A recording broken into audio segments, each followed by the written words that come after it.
Bismillahirrahmanirrahim. Innal hamdalillah nahmaduhu wa nasta'inuhu wa nastahdi wa nastaghfiruh wa natubu ilaih. Wa na'udzu billahi min shururi anfusina wa sayyiati a'malina may yahdihillahu fala mudilla lahu wa may yudlilhu fala hadiya lahu. Allahumma shalli wa sallim wa barik ala Muhammad wa ala alihi wa ashabi ajma'in. Allahumma la ilma lana illa ma 'allamtana innaka antal alimul hakim. Wa qala Allah Ta'ala fi kitabihil karim, a'udzu billahi minasy syaithanir rajim. Ya ayyuhan nasu ittaqu rabbakumul ladzi khalaqakum min nafsin wahidah wa khalaqa minha zawjaha wa batha minhuma rijalan katsiran wa nisaa'a wattaqullaha alladzi tasaaluna bihi wal arham innallaha kana 'alaikum raqiba. Wa qala aidan wasari'u ila maghfiratin min rabbikum wa jannatin arduha as-samawati wal ard u'iddat lil muttaqin alladzina yunfiquna fis sarai wat dharra wal kadhimina al ghaidha wal 'afina 'anil nas wallahu yuhibbul muhsinin. Shadaqallahul azim. Uhayyikum bi tahiyatul Islam, tahiyatul mubarak. Assalamualaikum warahmatullahi wabarakatuh. Ustaz dan Ustazah, saya sebutkan untuk yang hadir di ruangan ini, ruang Allah yang terbuka ini. Sungguh saya berbahagia dan agak sedikit rendah diri bisa berjumpa dengan Ustaz dan Ustazah sekalian. Karena saya tahu ilmu yang dimiliki yang hadir di sini boleh jadi lebih tinggi daripada ilmu saya. Sayangnya hanyalah sebatas apa yang Allah ajarkan kepada saya. Mudah-mudahan apa yang disampaikan nanti Allah ridho sampai ke dalam hati kita. Pagi tadi saya masih bingung mau nyampein apa buat guru-guru saya di tempat ini. Tetapi Allah hadirkan 2 orang pasien sehingga saya kira saya bakal terlambat. Undangan jam 9 mulainya. Jadi saya sampai di sini jam 9:15 gitu ya. Saya pikir saya sudah terlambat. Ternyata alhamdulillah 2 pasien saya itu seperti seakan-akan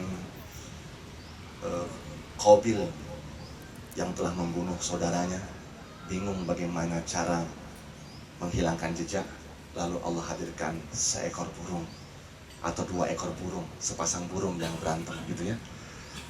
Yang hadir di situ, saya Qabilnya gitu ya. Saya merendahkan diri saya di hadapan Allah Subhanahu wa taala. Bagaimana Allah mengajarkan dengan mendatangkan 2 pasien ke klinik saya dalam kondisi marah-marah. Saya nanya apa yang saya bisa bantu. Saya cuma punya waktu hanya beberapa menit karena ada undangan dari Kemenang gitu ya. Nanti Ustadz lihat aja. Saya berpikir apakah dia menduga saya dukun, bisa mengetahui rahasia mereka berdua gitu ya. Sehingga Ustadz lihat aja kami, siapa kami sebenarnya. Wah, Masya Allah, saya bingung. Ternyata ketika saya memulai, lalu saya bertanya, apa masalahnya?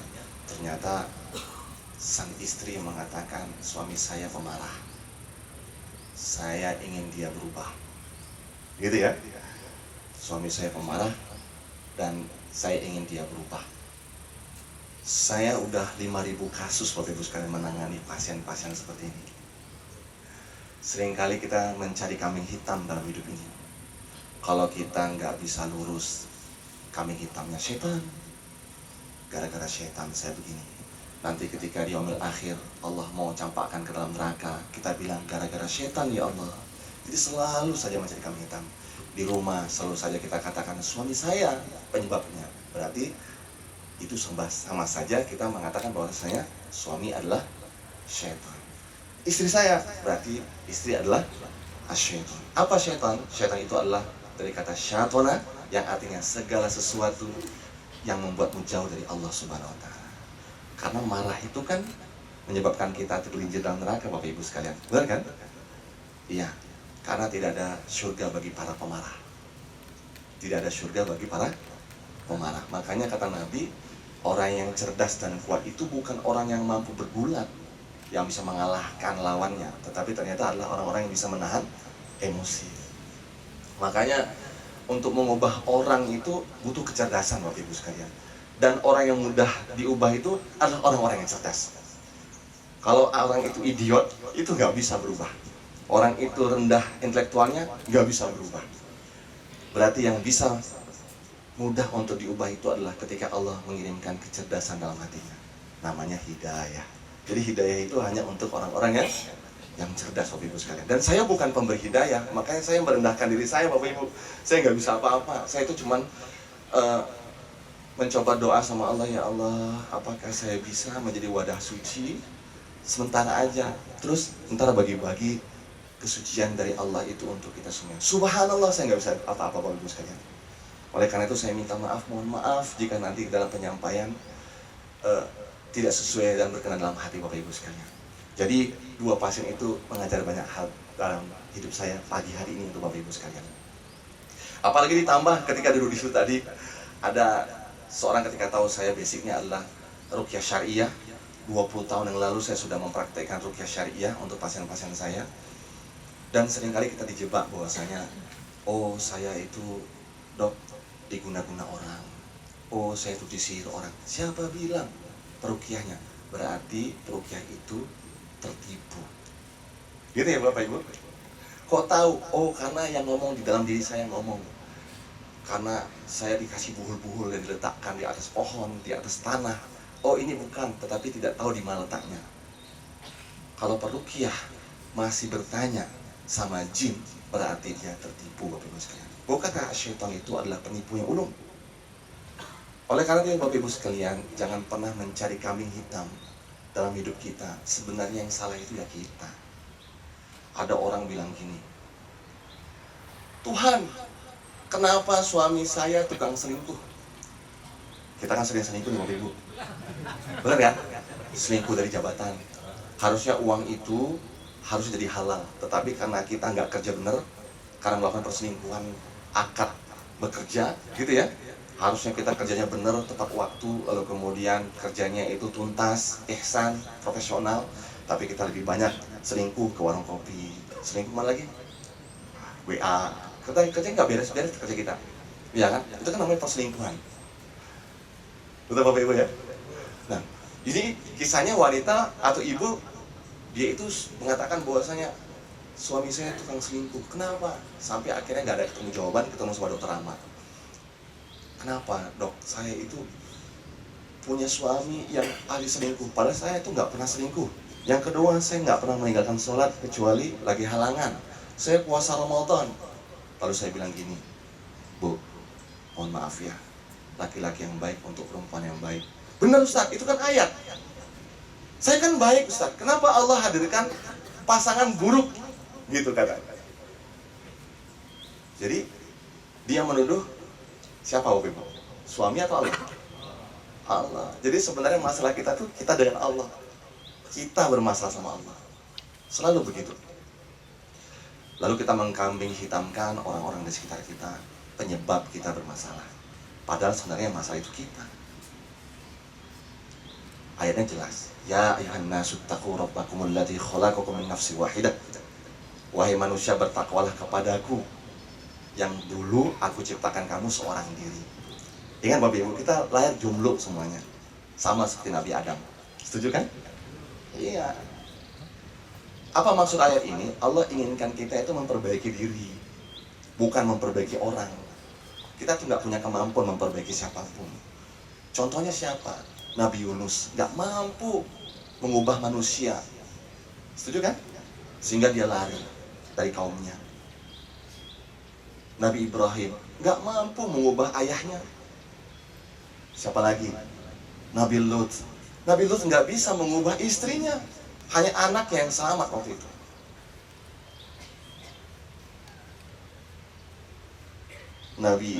Nabi Nuh nggak bisa mengubah istri dan anaknya juga, Kanaan. Sehingga hanya 80 pasang yang mau naik ke atas perahu. Nggak ada yang bisa. Hatta Nabi Muhammad SAW pun nggak akan juga bisa mampu mengubah paman tercintanya, Abu Thalib, sehingga bersyahadat. Nggak bisa. Mengapa kita minta orang lain berubah? Sebagaimana harapan kita nggak punya kemampuan itu. Sesungguhnya hati itu, kata Nabi, di antara dua jari Allah Subhanahu Wa Taala. Allah yang membolak-balikan kedua dengan dua jarinya itu hati manusia. Ketika Rasulullah SAW menceritakan tentang kalimat itu, Rasulullah menangis ketakutan. Sehingga sambil bergetar dia mengatakan, ya muqallibal qulub, tsabbit qalbi 'ala din. Wahai membolak-balikan hatiku, jangan sampai hati ini terbolak-balik, tapi kau kokohkan sebagaimana agamamu ini. Jadi Nabi aja itu ngajarin bahwasanya aku yang harus berubah. Ada ibu yang marah tiap pagi karena anaknya susah bangun tidur untuk sholat subuh. Kenapa marah-marah di pagi hari? Dengan marah itu ketika ke kantor rasanya, sehingga dia marahin karyawannya.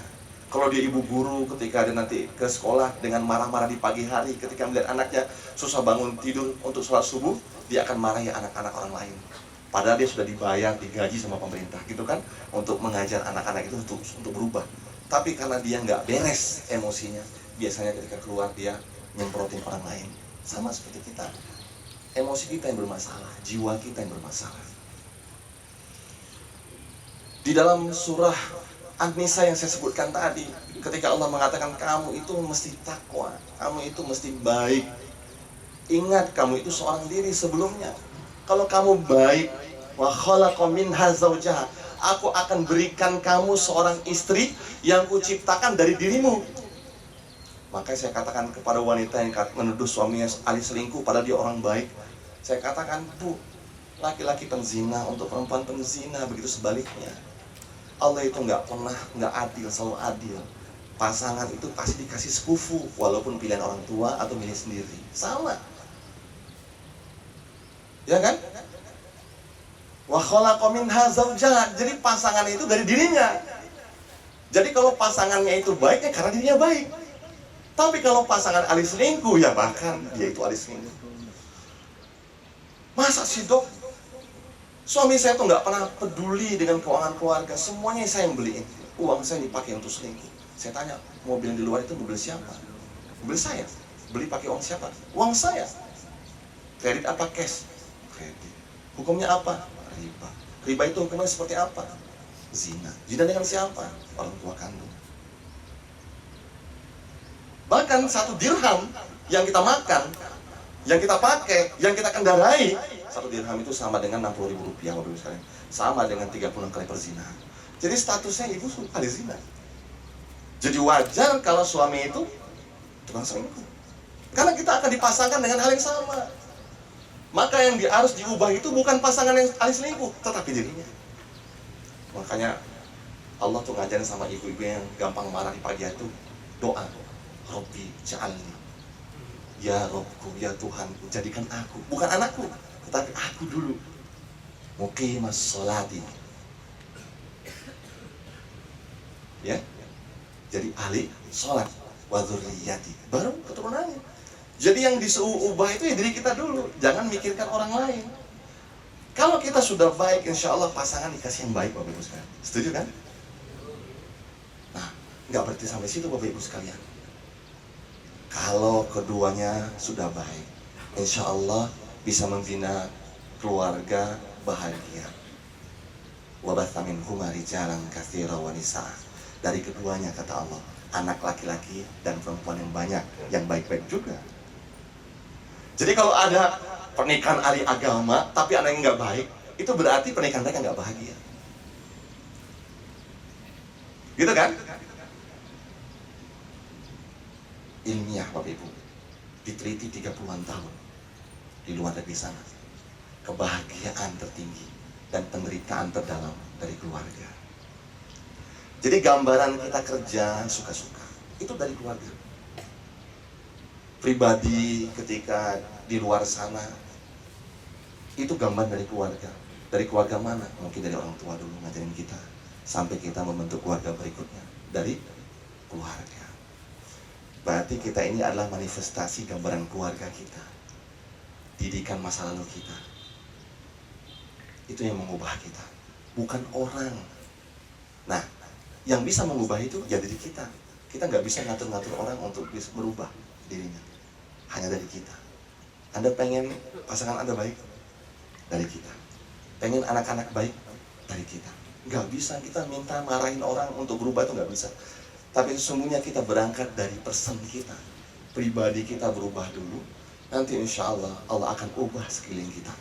Kalau ada wanita suaminya belum berubah, atau seorang laki-laki istrinya belum berubah, gampang Bapak Ibu, Anda perbaiki diri, dekati Allah, ihsan dalam beramal. Anta abdullah ka'annaka yarahu. Kita itu seakan-akan melihat Allah.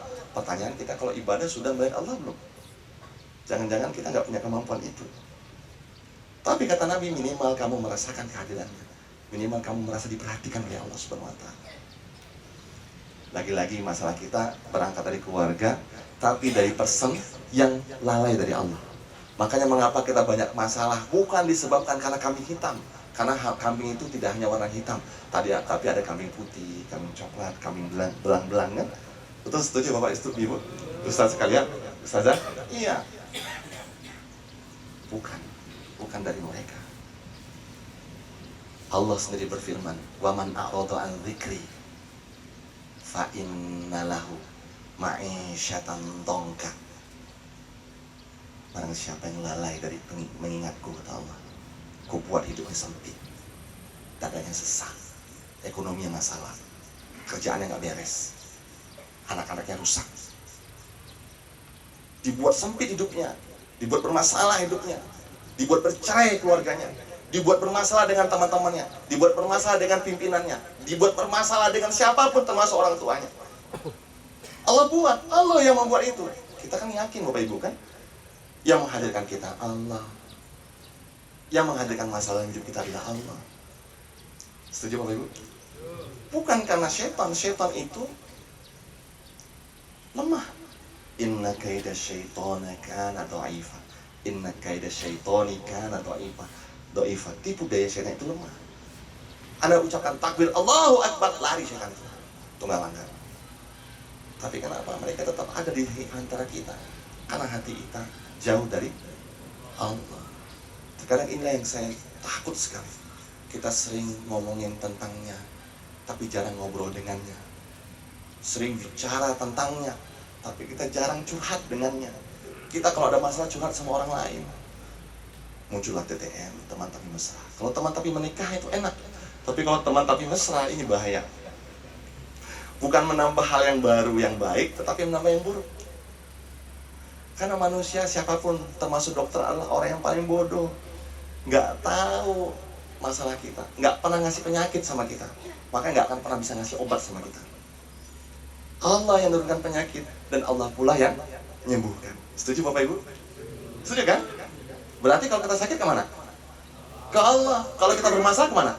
Ke Allah. Kenapa cari orang lain? Orang sakit perginya ke dokter, orang keluarganya bermasalah pergi ke psikolog, ke psikoterapis family. Orang kesurupan jin perginya ke terapi ruqyah syariah. Itu keliru Bapak Ibu sekalian. Kita masih mencari orang yang nggak tahu tentang penyakit kita, lalu nuduh-nuduh, oh ini disebabkan karena ini. Lalu mengatakan, oh umurmu tinggal sekian lagi. Saya pernah dapati orang kena sakit jantung, kata dokter, kalau bapak nggak ganti itu, nggak masang ring, 1 bulan lagi bapak meninggal. Itu di Manado. Ketika jumpa dengan saya terapi, saya bilang, tidak.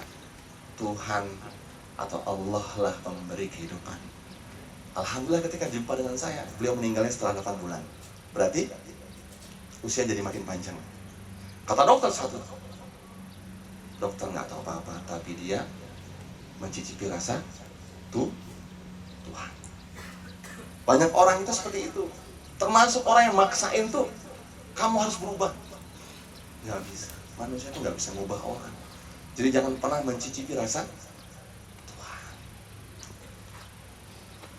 Ada Tuhan level 1, ada Tuhan level 2, ada Tuhan level 3. Tuhan level 1 menurut saya ya Bapak Ibu, ini ilmu baru mungkin menurut Bapak Ibu sekalian, Ustaz-ustazah sekalian, adalah Tuhan di diri kita. Jadi Fir'aun nih ya, aku adalah Rabbukumul A'la, Tuhanmu yang maha tinggi, kata Fir'aun laknatullah. Beliau mengatakan adalah merasa baik Bapak Ibu sekalian. Itu adalah Tuhan level 1. Dan penyakitnya diabetes mellitus. Orang yang kena diabetes mellitus, salah satu keluhannya adalah lemes. Setuju Bapak Ibu? Setuju ya? Saya dapati kasusnya di Pauwatu. Setelah kemarin saya ngisi kelas trainingnya, besok keluarga alumni bawa ibu yang sedang diopname rumah sakit karena DM dan nggak bisa kerja, nggak bisa bangun lagi karena udah diinfus, sangat lemes. Maksud saya, dokter jangan pulang dulu, tolong terapi ibu saya. Kenapa? Kena DM, diabetes mellitus. Malah saya nanya, ibu kenapa? Lemes ya? Udah tau lemes, saya masih nanya lemes. Karena gitulah, saya kadang-kadang lucu juga ya. Saya itu orangnya lucu. Udah tahu orang lemas, pasti saya tanya lemas. Bu, ibu suka ceramah ya di rumah? Itu pertanyaan saya biasanya untuk para pelaku DM atau penikmat DM, yang penikmat gula, gitu ya. Si ibu geleng kepala, maksudnya dia nggak ngerti. Tapi suaminya, anaknya ketawa. Saya tanya, kenapa Pak? Iya, isi saya suka ceramah di rumah. Ibu tahu kan? Suka ceramah kan? Orang DM itu kerjanya ceramah, Bu. Makanya penyakit DM itu diderita oleh para guru, ustadz dan ustazah, tukang ceramah, dokter banyak yang kena DM. Makanya bahaya. Ketika dia ceramain orang tapi dia nggak memperbaiki diri, itu Tuhan level 1, merasa baik. Coba lihat para penceramah itu, periksa keluarganya, bermasalah Bu. Sering diceramai istrinya, itu minimal. Iya, dia tersohor di luar sana, di rumah tahu. Setuju kan? Mudah-mudahan di sini. Tapi yang saya tuh di luar sana, Bu, Pak, ahli agama, akhirnya curhat sama saya nggak punya ilmu apa-apa. Ya masalahnya Tuhan level 1, merasa baik, egois. Kalau dia nasihatin orang, keren. Dinasihatin, oh mohon maaf, saya udah tahu ilmunya. Akhirnya saya tanya, Bu, kalau ada wanita berat badan 60 kilo, ngangkat barang 150 kilo, gimana kondisinya? Lemas. Ibu, ngangkat apa? Gak tahu. Ibu ngangkat lebih berat daripada 150 kilo. Apa? Jubah Allah. Jubah Allah dibawa kemana-mana, merasa baik. Makanya ibu akan lemesan. Makanya Bapak Ibu sekalian, biasanya umur Anda di 60, masa pensiun, mulai tuh jantungnya. Baru jalan sedikit, lemas. Tuh. Kenapa? Merasa baik. Kalau dokter bilang post power syndrome, biasa gagah ketika jabatannya ada kan? Gini-gini kan? Ketika nggak ada jabatan lagi, masjid dikuasai.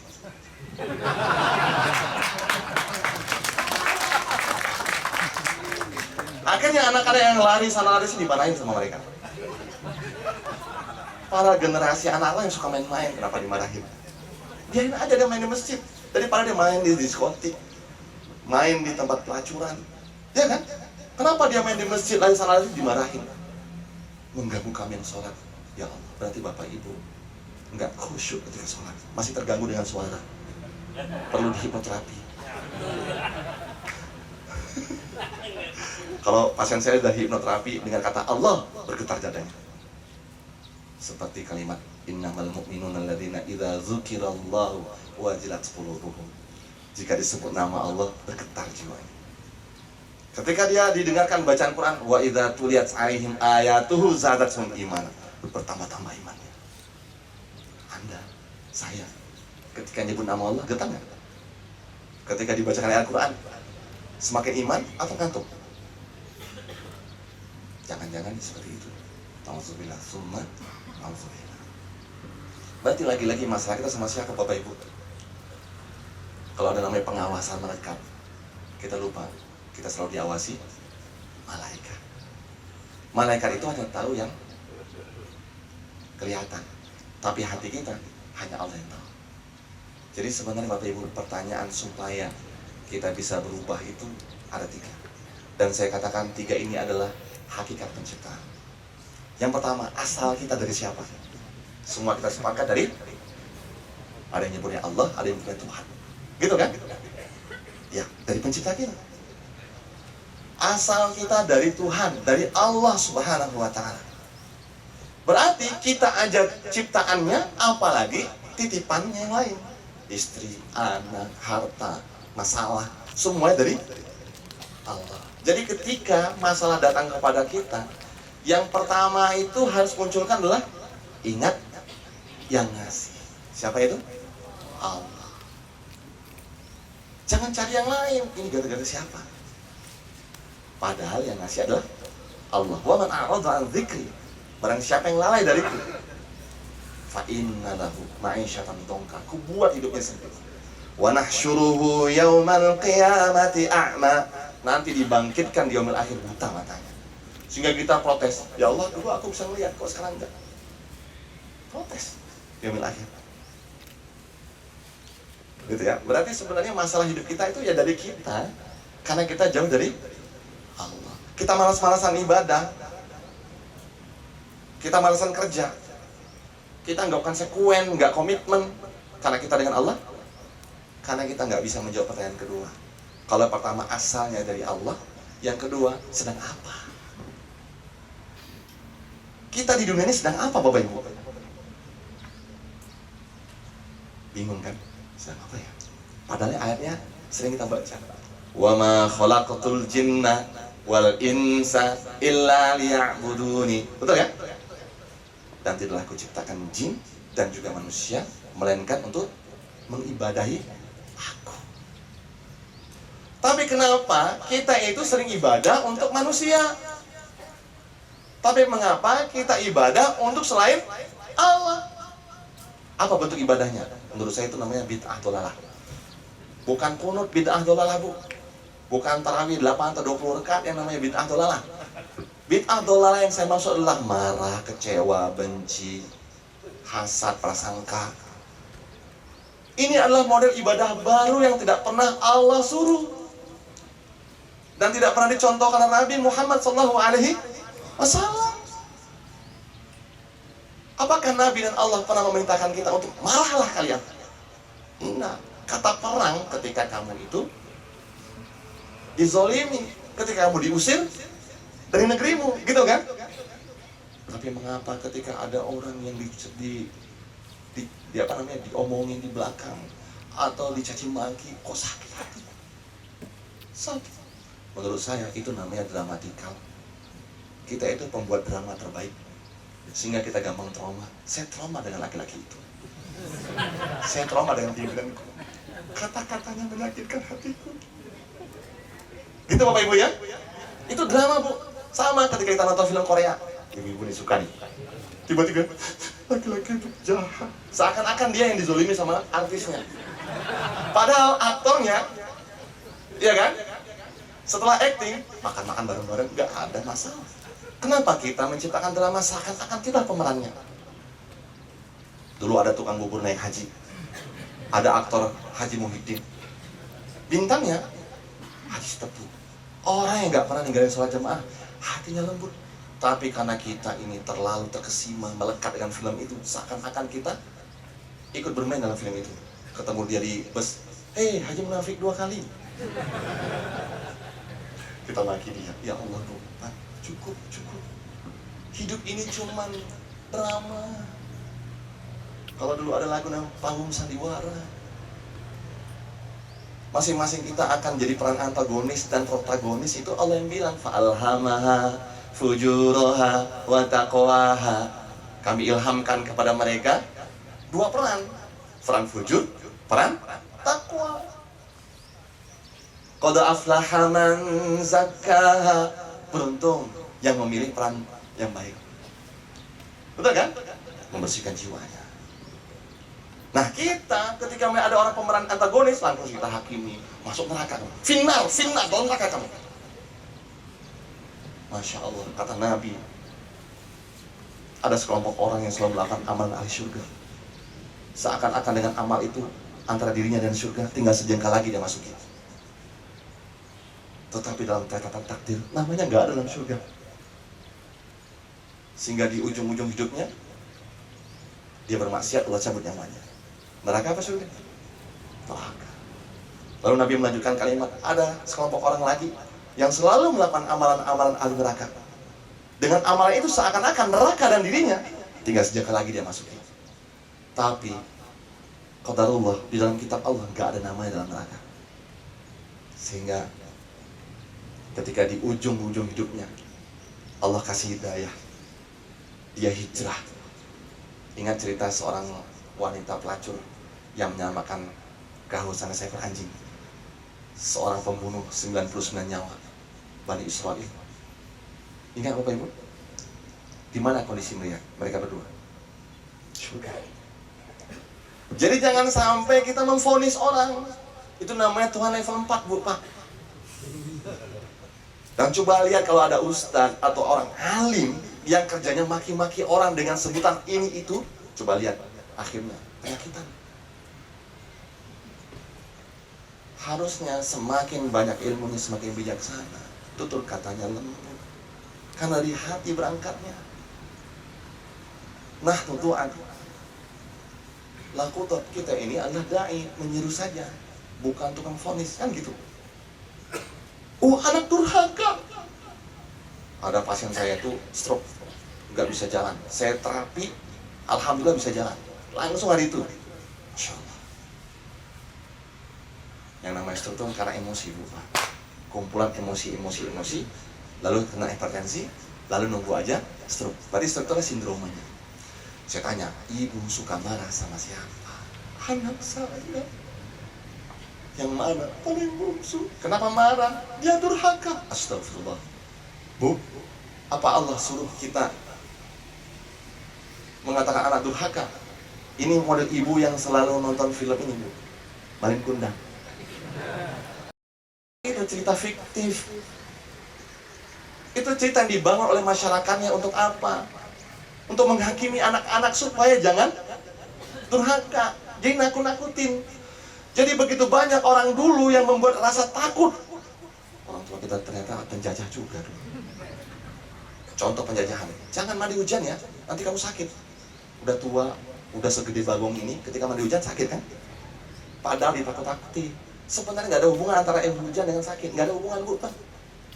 Mandi aja. Coba lihat di kampung-kampung, visinya kuat, nggak ada larangan untuk mandi hujan. Sehat-sehat kalau mandi hujan. Nah, kita yang intelektual ini, yang belajar ke luar negeri sampai S3, mandi hujan sakit, karena nggak ada hubungan. Karena orang tua nyebarin cerita hoax dari kecil. Iya, hoax, karena hoax ini, pimpinan saya begini, pimpinan saya gini. Kita terbiasa begitu membaca cerita hoax. Bahkan ada yang mengatakan gini, saking kita pembuat drama itu selalu mengatakan gini, lidahnya itu lebih tajam daripada pisau. Bu, Pak, nggak pernah ada lidah lebih tajam daripada pisau. Saya pernah buktikan, Bu, Pak, sama mereka yang ngomong begitu. Saya ambil pisau ini, saya suruh dia buka mulut, keluarin lidahnya. Coba tusuk dada orang itu dengan lidahnya. Setelah itu baru saya tusuk dengan pisau ini. Gimana? Yang mana yang sampai ke hati? Pisau. Jadi mengapa ada cerita hoax dalam hidup kita mengatakan peribahasa pula tuh ya? Peribahasa hoax, no? Peribahasa yang nakut-nakutin kita. Lidah lebih tajam daripada pisau. Gak ada. Makanya hati-hati dengan peribahasa. Kalau kita menyanyi-nyanyi peribahasa, karena peribahasa itu menyihir. Syair itu menyihir. Gitu kan? Kalimat-kalimat itu menyihir. Sudahlah, kita nggak boleh dusta. Tertawa, buat lelucon, candaan pun kata Nabi nggak boleh berdusta. Kenapa ada peribahasa dusta dalam hidup kita? Kenapa ada kalimat sugesti yang mendustai kita? Jangan duduk di depan pintu, nanti nggak dapat jodoh. Bener, Bu? Padahal nggak ada hubungan antara duduk di situ dengan jodoh.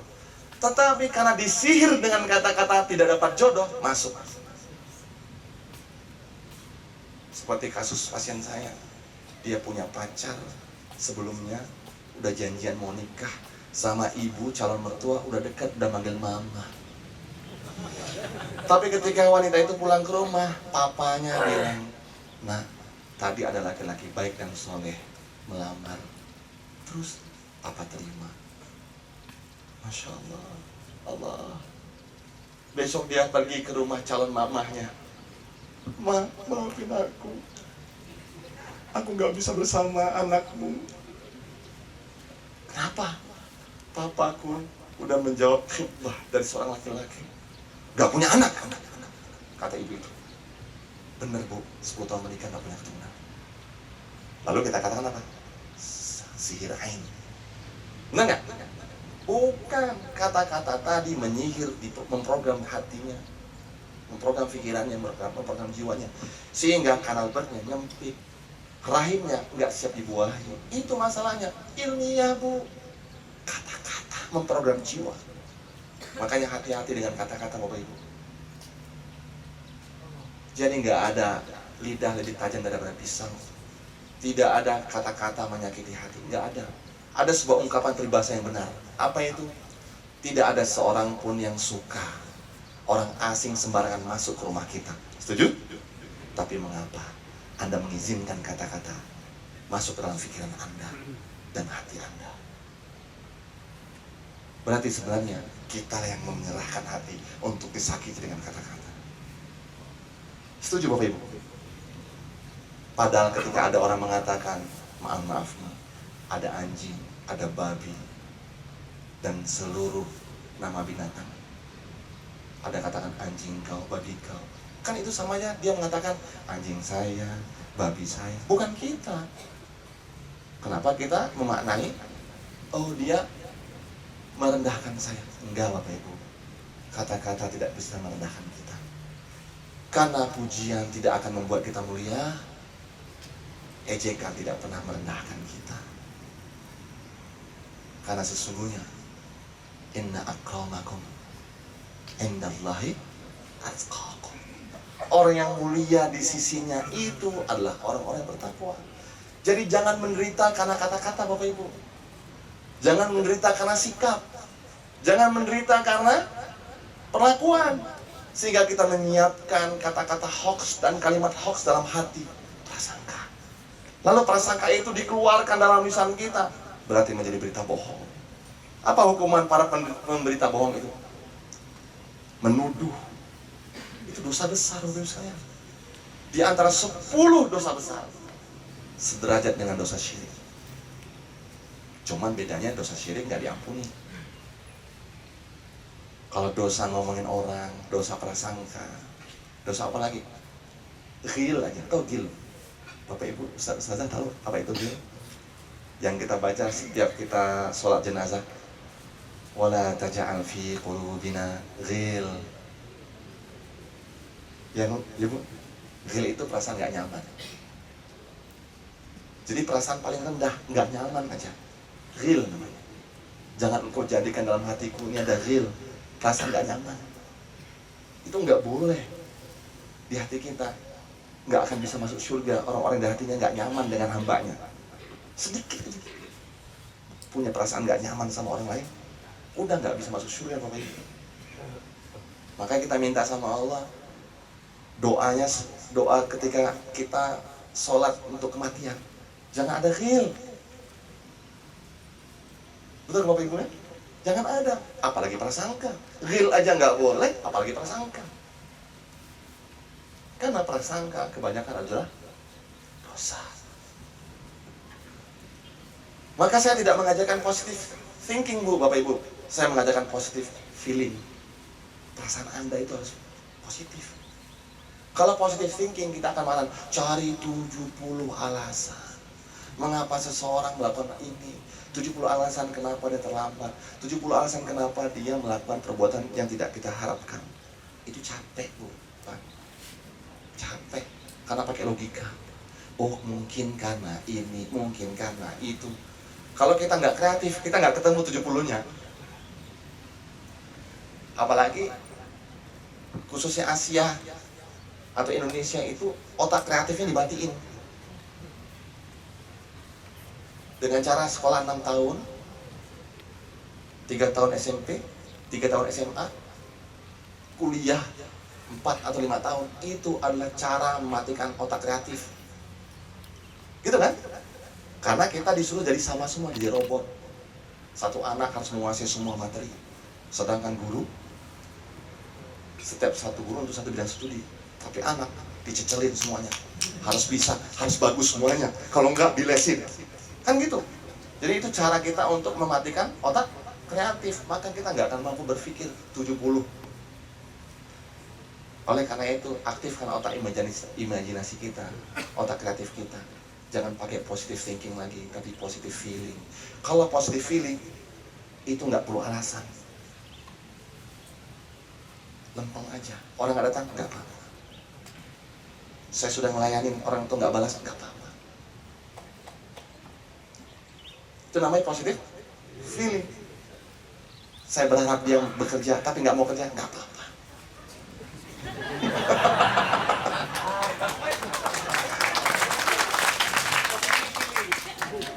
Karena apa?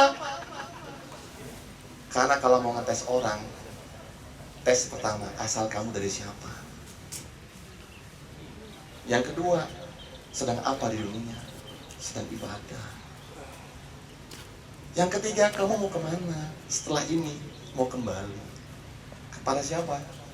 Pada Allah. Saya pikir dengan 3 alat tes ini udah cukup, Bu, Pak. Tanda tangan. Asal dari siapa?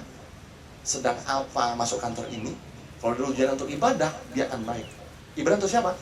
Untuk Allah. Yang ketiga, mau kembali kemana? Ke Allah juga kan? Nah, kita kembali ke siapa? Jangan-jangan nggak kembali sama Allah.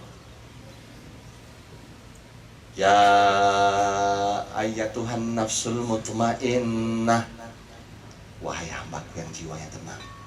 Ini kita nggak tenang, kerja serabutan, stres ngerokok. Mohon maaf Bapak Ibu. Papa saya itu perokok hebat. Satu hari bisa ngabisin 1 slot.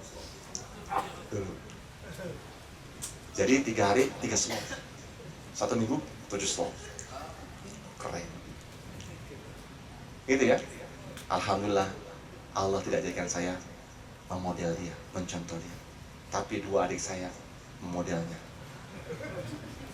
Tapi alhamdulillah yang satu dapat hidayah. Adik saya tidak merokok lagi. Kenapa? Karena dia cinta sama istrinya dan cinta sama Allah. Kalau dia udah beres nih, minimal 2 itu aja, dia udah bahagia, nggak butuh rokok. Ya kan? Tepuk tangan dulu dong. Karena memang sejatinya kita itu depresi, Bapak Ibu. Maka kadang-kadang kita nyari Tuhan selain Allah.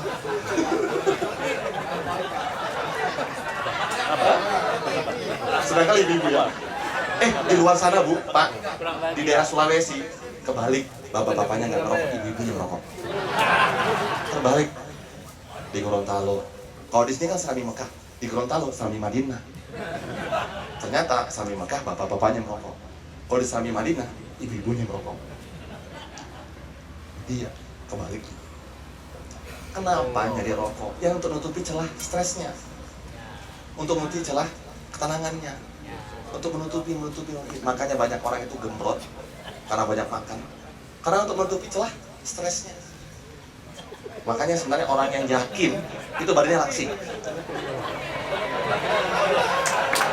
Lagu dong. Karena hatinya gak gampang marah, gak gampang kecewa, gak gampang kesel, gak gampang hasad, gak gampang stres, gak gampang depresi. Nah, ini hanya contoh aja Bu, Pak, jangan merasa dihakimi.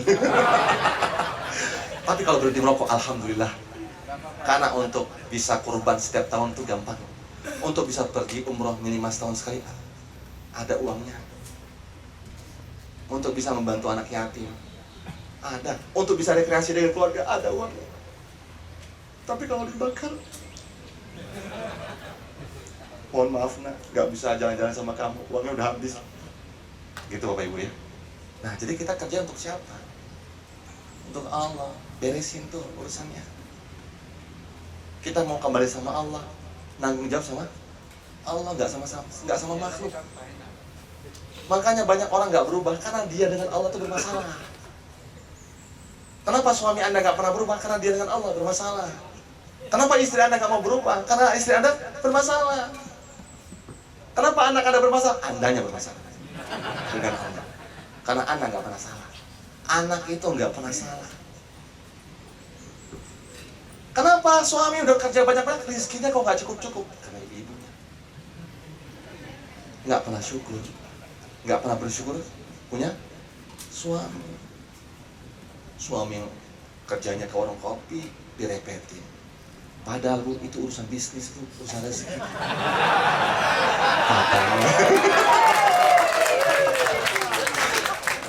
Bener ya Pak Ibu?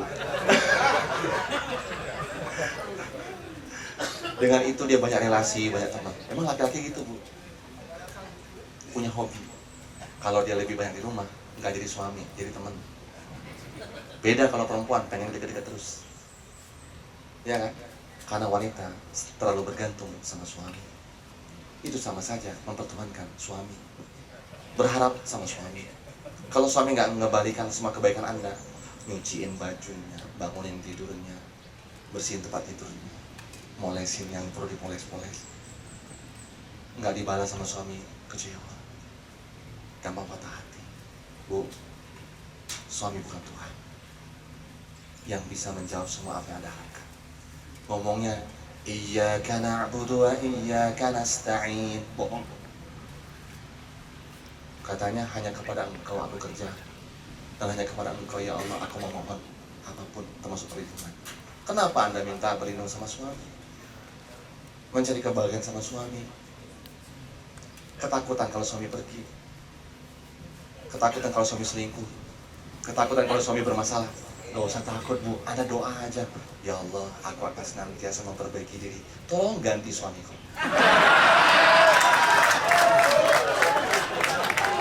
Gitu Bu, diubah doanya ya. Nanti Allah akan ganti dengan dua cara. Cara pertama, diganti casing dan programnya. Jadi semua diganti. Tiba-tiba suami bilang, "Ma, aku gak cinta kamu lagi." Atau, "Ma, aku udah banyak dosa, aku gak lagi jadi suamimu. Jadi papa maunya apa? Kita cerai aja." Alhamdulillah. Berarti Allah akan gantikan dengan lebih baik. Atau cara kedua, tiba-tiba pulang, "Ma, aku mau tobat, Ma. Aku ingin jadi suami yang baik." Alhamdulillah, Allah ganti programnya, casingnya tetap sama. Gitu Bu, ya, insya Allah. Jadi biarkan dia itu melalang buana dengan dosa-dosanya. Anda doa, ya Allah, dengan cara menggantikan dia. Mau ganti casing dan programnya nggak apa-apa, aku bersyukur. Atau diganti programnya nggak apa-apa, aku masih terima dia. Itu berarti wanita yang bersyukur. Siti Asia itu nggak pernah ngeluh dikasih suami seperti Firaun. Suami Anda mirip Firaun. Kenapa Anda mengeluh?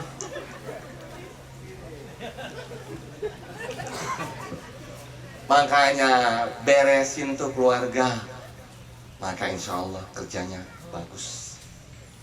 Supaya keluarganya baik, gimana caranya? Perbaiki dirinya, diri Anda. Dengan cara apa? Deketin tuh penciptanya, yaitu Allah Subhanahu wa Ta'ala. Gak ada yang bisa mengubah kita. Mau peraturannya segede-gede apa, sebanyak panjang apa, mau undang-undang dasar 45, gak akan bisa mengubah kita. KUHP di penjara, keluar lagi tetapnya mencuri. Gak berubah. Kalau udah kecanduan narkoba, kalau dia gak kembali sama Allah, tetap udah direhab, balik lagi. Gak ada yang bisa mengubah kita selain Allah Subhanahu wa Ta'ala. Betul Bapak Ibu? Ini Allah saksi ini hari ini. Saya gak gemetar juga nih. Saya ngomong, ntar aku diuji. Iya. Yang ngomong tuh pasti diuji. Diuji dengan keluarganya, diuji dengan anaknya. Kamu akan diuji dengan apa yang kamu katakan. Masya Allah. Astagfirullah. Kita akan diuji Bu, Pak. Maka Anda kalau nggak beres dalam ucapan, karena nggak sesuai dengan hati, bukan Anda yang ngomong itu, ego. Gitu kan? Makanya saya kalau mau ngasih materi itu, saya minta, ya Allah ngasih apa ya? Makanya setiap kelas bisa berubah warnanya, bisa berubah isinya, bisa berubah materinya. Biasanya Allah hadirkan hal-hal yang tiba-tiba, oh ini yang mesti saya sampaikan. Jangan pernah nyalain orang lain dalam hidup kita Bapak Ibu. Masalah keluarga itu masalah Anda. Masalah kerjaan, masalah keluarga. Karena kebahagiaan tertinggi itu dari keluarga. Dan penderitaan terdalam dari keluarga. Kalau Anda nggak bahagia, Anda menderita, kerjaannya nggak benar. Setuju? Nggak beres. Sebentar-bentar, Pak pimpinan, anak saya sakit, tak pimpinan suami saya, istri saya minta izin cuti, sebentar-bentar kabur. Ada aja, semua dari keluarga. Kita diuji di keluarga kita nggak beres, tapi kalau keluarga kita baik, jamin prestasi kita di kantor. Benar ya Pak? Itu penelitian. Ada sebuah perusahaan besar di Amerika, ternyata ditanya adalah bagaimana keluarga. Ketika semua bermasalah, sering minta cuti, produktivitas rendah, komitmen rendah, yang ditanya adalah bagaimana keluarga. Bagaimana kamu bersikap dengan pasanganmu, bagaimana kamu bersikap dengan anak-anakmu, bagaimana kamu bersikap dengan orang tuamu. Jangan-jangan kita bermasalah dengan mereka. Allah nitipin anak, kita nggak bersyukur. Allah nitipin suami atau istri, kita nggak bersyukur. Allah nitipin harta, nggak bersyukur. Saya sering bilang gini dalam training saya, Bapak Ibu kita main drama ya.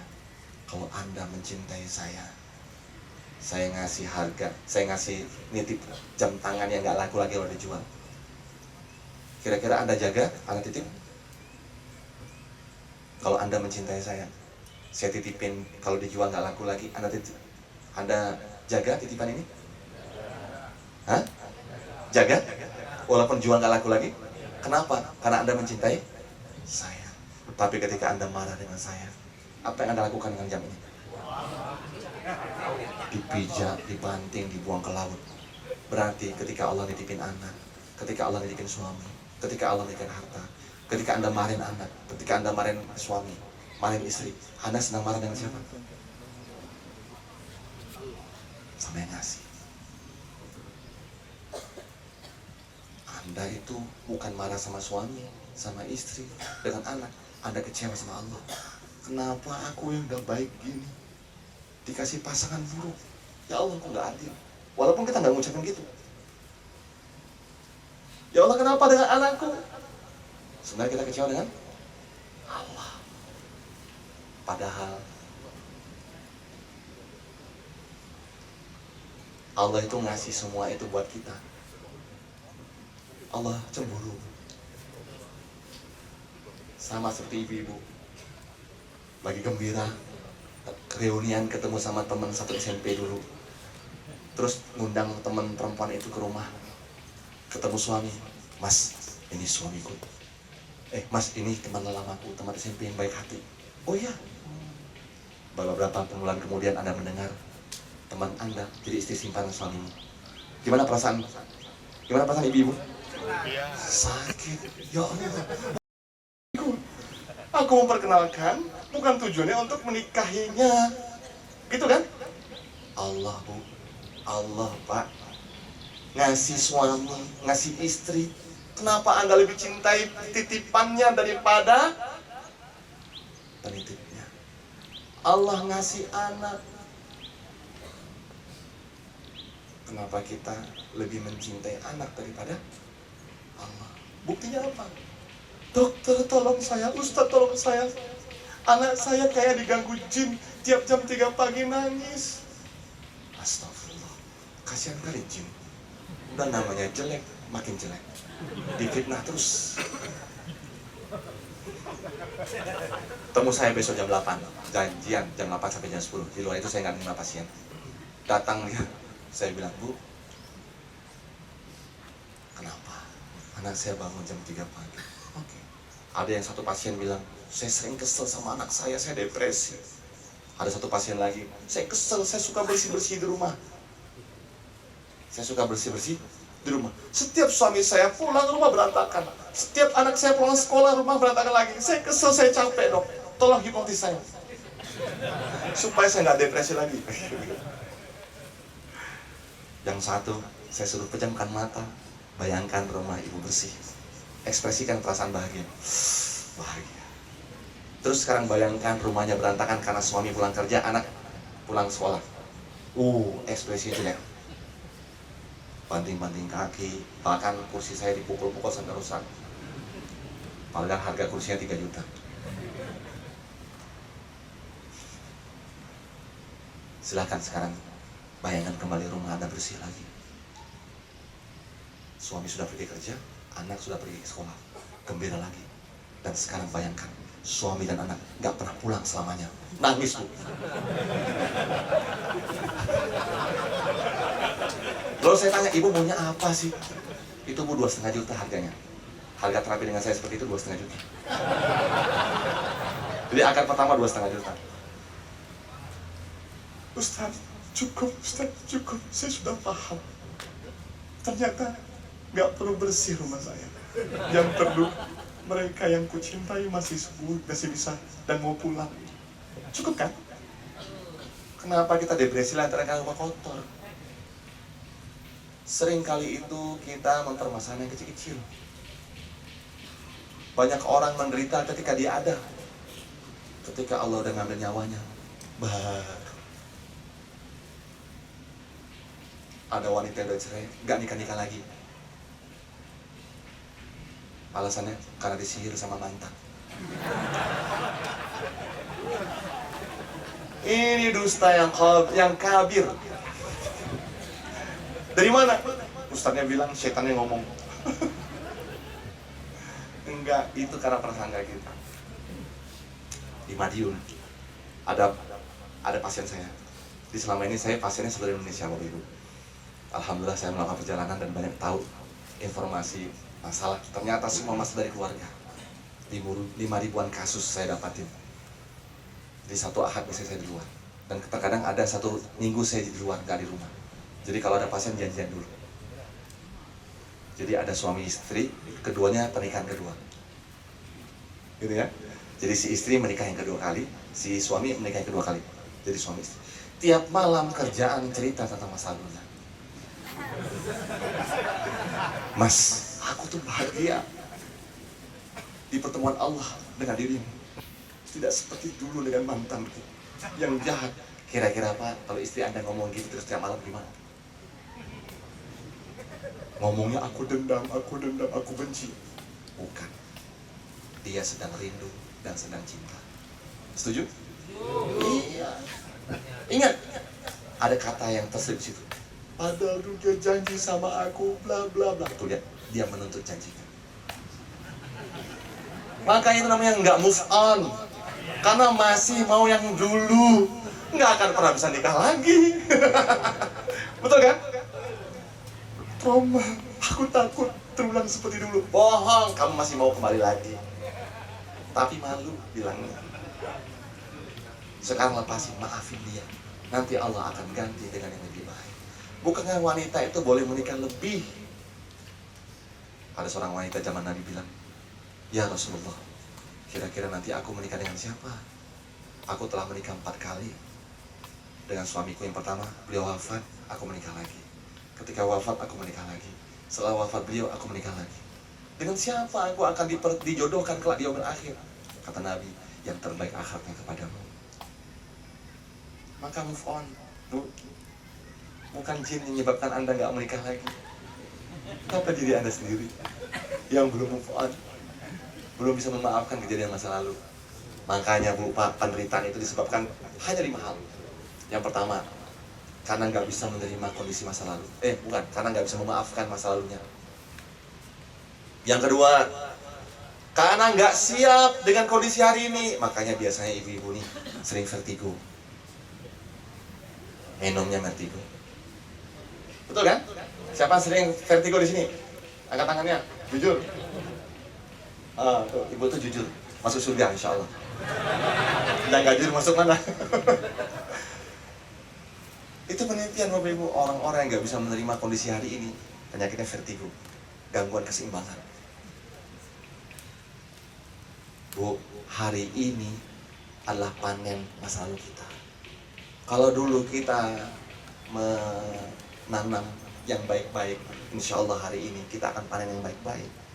Makanya kalau Anda menerima hari ini enggak sebagaimana harapan Anda, ketemu jodoh nggak sesuai, anak nggak sesuai harapan, itu karena masa lalu Anda yang bermasalah. Perbaiki, maafkan, terima kondisi hari ini. Lalu kemudian mulailah menanam yang baik hari ini, agar nggak khawatir tentang masa depan. Jadi yang ketiga itu kebanyakan orang tua pribadi yang nggak bisa, yang terlalu cemas terlalu khawatir tentang masa depannya. Biasanya penyakitnya insomnia, nggak bisa tidur. Di mana anakku yang di pesantren? Dia bisa makan apa enggak? Suamiku nggak pulang-pulang. Abang Toyib, apakah ada selingkuhannya? Kenapa HP-nya dia password? Apakah ada chattingan yang aneh? Sesuatu yang gaib dikhawatirkan. Bu, jangan kepo dengan urusan orang lain termasuk suami. Begitu juga ada bapak-bapak yang posesif dengan istrinya. Jangan kepo dengan urusan istri. Kalau dia berdosa, itu urusan dia dengan Allah. Tugas kita yang kelihatan pagarin. Yang nggak kelihatan, nggak usah dicari-cari tahu. Kita akan bahagia. Karena biasanya pasangan kita hanya bisa menerima saat ini, bukan masa lalu Anda. Ada seorang wanita, aku bahagia suamiku engkau soleh, tapi bisa menerima aku apa adanya. Ada satu rahasia suamiku yang belum pernah aku ceritakan. Apa itu? Aku dulu pernah tidur dengan laki-laki lain. Coba. Bercerai, pasti bu. Betul kan? Iya, ngapain cerita tentang masa lalu Anda? Aib itu Anda sembunyikan, entar Allah yang akan. Makanya Bapak Ibu jangan suka cari-cari aib pada pimpinan.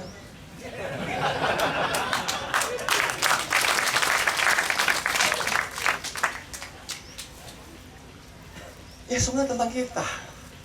Mau kemana-mana cerita dokter awal, ya gitu juga. Karena memang kita suka membuat hoax dalam hidup kita. Membuat drama, sehingga trauma. Berarti trauma itu adalah kita yang buat. Padahal anak-anak itu kalau mau naik sepeda, ya naik aja, jatuh, naik lagi. Jatuh, naik lagi. Sampai kapan? Sampai bisa. Setelah dia capek, dia baru berhenti. Ibu-ibu baru naik motor, terjatuh ke samping. Ya Allah, sakitnya sampai di sini. Ternyata nggak enak bawa motor, berbahaya.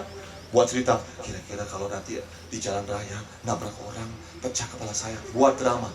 Mulailah aku trauma gemetar. Itu karena drama yang Anda buat. Kejadiannya belum ada, tapi udah mulai kemana-mana mikirnya. Setuju? Setuju Pak? Setuju ya? Itulah ibu-ibu.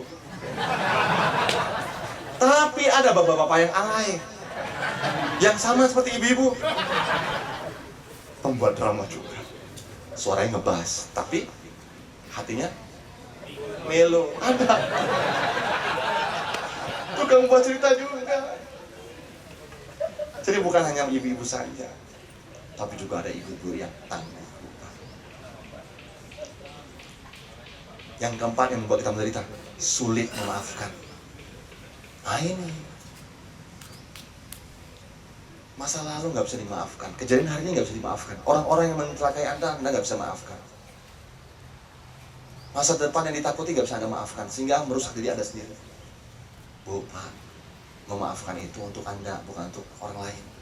Ada yang bilang, enak aja, dokter nyuruh saya maafin mantan saya. Enak aja, enak di dia. Enak aja saya maafin istri saya. Enak aja, nanti dia buat itu lagi. Selalu seperti itu kan? Pertanyaan, Anda marah, apa manfaatnya? Ketika Anda gak maafkan, apa manfaatnya? Toh dia bahagia aja, diri Anda sakit, gak bisa melakukan apa-apa. Setuju Bapak Ibu? Maafkan, tujuannya agar Allah maafkan Anda. Allahumma innaka afuun tuhibbul afwa fa'fu anni. Itu doa kita kan? Ya Allah, Engkau itu al-afu. Ya Allah, Engkau itu maha pemaaf. Tuhibbul afwa. Engkau itu sangat mencintai orang-orang yang suka memaafkan. Saat itu, karena kita suka memaafkan orang lain, aku ya Allah orangnya, fa'fu anni, maafkan aku. Berarti pemaafan itu adalah kerjaan orang-orang ahli surga. Wasari'u ila maghfiratin min rabbikum wa jannatin arduhas samawati wal ard u'iddat lil muttaqin. Bersegeralah. Ayo, cepat-cepat menuju ampunanku, kata Allah, dan menuju surgaku, kata Allah, yang luasnya seluas langit, langit, dan seluas bumi, bumi, yang telah kupersiapkan untuk orang-orang yang bertakwa. Siapa mereka? Alladzina yunfiquna fis sarra'i wad dharra. Mereka yang suka berinfak, yang suka bersedekah, baik dua kondisi, lapang ataupun sempit. Bu, Pak, Ustaz, Ustazah, Anda lebih mudah sedekah ketika ada atau ketika nggak ada?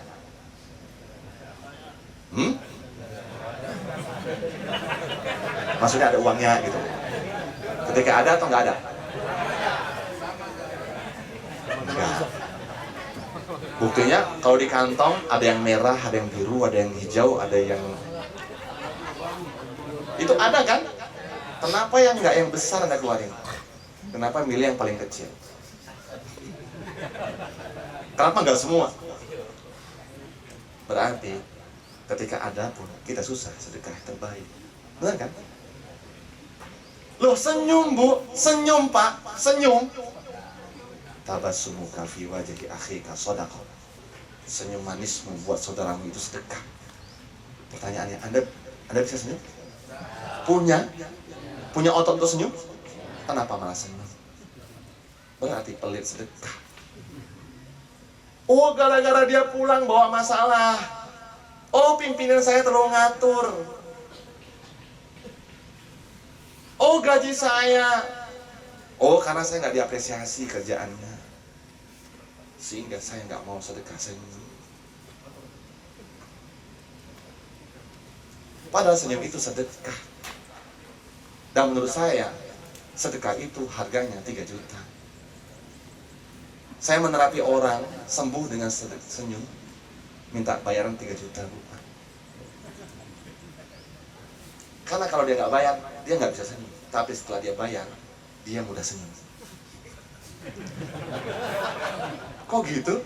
Iya, terlalu banyak Bu, Pak, orang itu ngaji di masjid gratis, cerita tentang senyum. Kenapa nggak bisa senyum juga? Karena nggak bayar. Anda nggak fokus. Tapi ketika Anda bayar, apa manfaat senyum? Ternyata ada 7 dimensi. Ketika dia tersenyum, dia mengamalkan 7 hal. Apa itu? Nanti, tunggu Anda bayar dulu.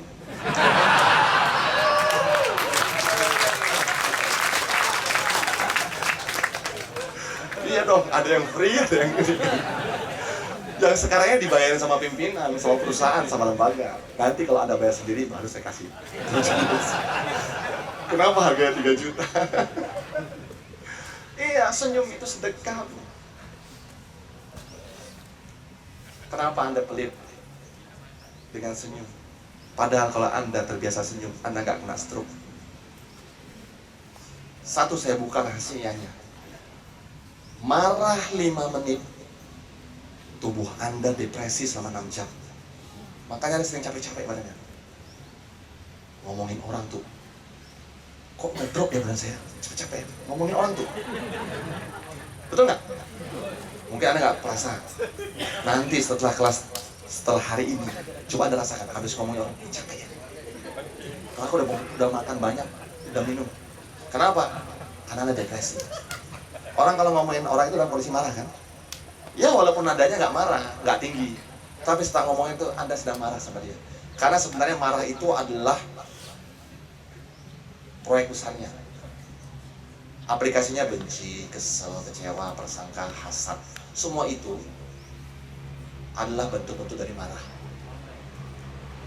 Marah 5 menit, tubuh Anda menderita sebanyak 5 jam. Depresi. Makanya kena kanker, kesurupan. Itu karena marah, bukan karena apa-apa. Dan Anda tertawa 1 menit. Tertawa 1 menit. Ingat ya, 1 menit Anda tertawa, antibodi Anda meningkat.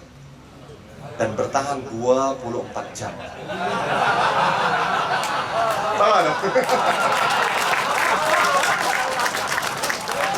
1 menit ya, belum 1 menit.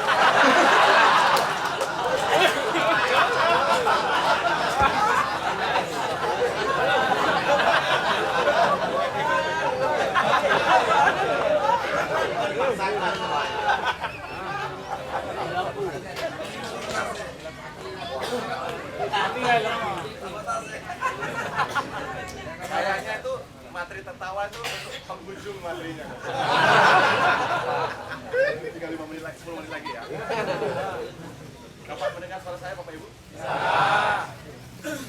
Jadi mulai besok, mulai saat ini dan seterusnya dan kapanpun Bapak pimpinan di Kemenang ajak teman-teman setelah berdoa tertawa. Sebelum melakukan aktivitas. Karena energinya setelah tertawa besar. Karena sebelum masuk kantor dia sudah bawa masalah. Ya kan? Ya. Maka netralkan emosi mereka sebelum mereka bekerja. Samakan penyebutnya. Gitu ya? Iya, lagi ke gaji. Makanya doa pagi, ya kan? Tujuannya untuk menyatukan frekuensi, irama, gerak langkah. Selama ini kita nggak tahu manfaat apel. Padahal tujuan apel itu adalah untuk menyamakan frekuensi kita. Jadi setelah berdoa, ya doa yang benar ya, yang dirasa-rasa. Jangan ada doanya yang cuma mantra. Banyak yang dibaca nggak tahu apa, kemana-mana gitu. Hati kita entah kemana-mana. Sekarang doanya dirasakan. Kalau bisa setiap doa yang Arab itu, doa yang dalam Al-Quran diterjemahkan. Biar dirasakan apa komitmen kita hari ini. Karena doa itu komitmen bukan. Komitmen kita kepada Allah Subhanahu Wa Taala. Apa yang kita ucapkan itu janji setia, sumpah kita kepada Allah. Maka perlu diulang-ulang setiap pagi, setiap 5 waktu. Tujuannya agar kita berkomitmen penuh kepada Allah. Kita nggak akan mungkin bisa berkomitmen kepada pimpinan, karena pimpinan nggak pernah banyak ngasih kebaikan buat kita. Maka menghormati pimpinan bagian dari akad kita kepada Allah. Ati Allah, wa ati Rasul, wa ulil amri minkum, gitu kan? Cek. Mantap. Oh, tertawa lagi. 1 menit daya tahan tubuh kita meningkat, Bapak Ibu sekalian. Ketemu istri tertawa, ketemu suami tertawa, ketemu anak-anak tertawa. Insya Allah tubuh Anda jadi sehat setiap waktu. Insya Allah. Jadi berhentilah menangis. Menangis itu hanya untuk menangisi dosa, bukan menangisi mantan. Iya? Menangislah karena Allah, cintai karena Allah, kerjalah karena Allah, beramallah karena Allah, tertawalah karena Allah. Semuanya karena Allah, melayani karena Allah. Biar Allah nanti yang akan jagain kita, yang akan balasin semuanya kita. Tanpa diperintah sama pimpinan, kita sudah menghormati pimpinan.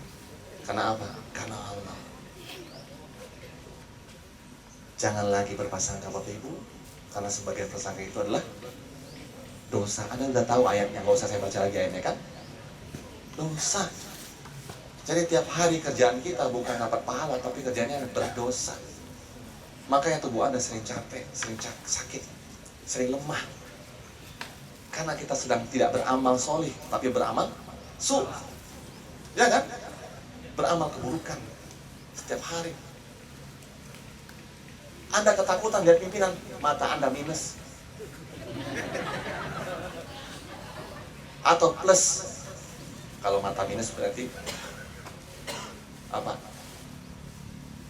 Gak suka ngelihat bos dari jauh, pengen dari dekat. Kalau mata plus, gak suka lihat pimpinan dekat-dekat, tapi mau yang jauh-jauh aja. Jangan-jangan orang yang punya mata plus adalah orang-orang yang gak suka ngeliat pimpinan dari dekat, pengennya menghindar terus. Karena ilmiahnya mata bermasalah karena takut melihat sesuatu. Itu penelitian bukan kata-kata dokter Ahmad. Orang yang bermasalah di pendengaran karena takut mendengar sesuatu. Makanya anak Anda senang gadget Bu, karena dia menghindari suara ibu-ibu. Suara gadget lebih merdu daripada suara ibu. Nah, udah jam 12:30, udah azan, diam. Tapi matanya, telinganya. Dan ketika dipanggil dia nggak ngeliat Anda, karena dia takut melihat Anda. Karena Anda adalah monster dalam hatinya. Dalam hatinya, bentar lagi monster banting pintu. Ceder. Udah mama bilang, udah azan, sholat. Enggak berubah juga. Karena tampilan gadget lebih cantik daripada ibu-ibu. Dan suara lebih merdu daripada ibu-ibu. Begitu juga dengan bapak-bapak. Jadi semuanya perbaiki dari diri. Apa yang harus diperbaiki? Komitmen kita sama Allah. Kita nggak akan mampu diubah oleh manusia. Manusia kata-katanya belum tentu sesuai dengan hatinya. Dan tidak ada manusia yang bisa mengubah. Termasuk Nabi Muhammad SAW pun tidak akan mampu mengubah manusia. Sesungguhnya Allah lah sejatinya mengubahnya.